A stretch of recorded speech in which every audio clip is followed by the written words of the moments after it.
Shoutout mga kapwa antingeros, mga kabagani. Ayan naman po, tunghayan po natin to. Ito po ang mutya ng sinag-araw. Ang sinag-araw po isang uri ng kahoy na parang may sinag. Ito po naging bato na, kaya tinawag nating mutya ng sinag-araw yan. Makita nyo may sinag siya. Kung pamilyar po kayo sa kahoy ng sinag-araw, napakabisa po niyan.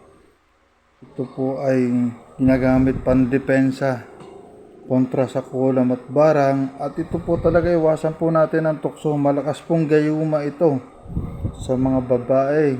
Kay lalaki, kay babae, malakas sa gayuma mo sa lalaki. Kaya ito po inahawakan ng mga negosyante. Maganda po sa kabuhayan at negosyo.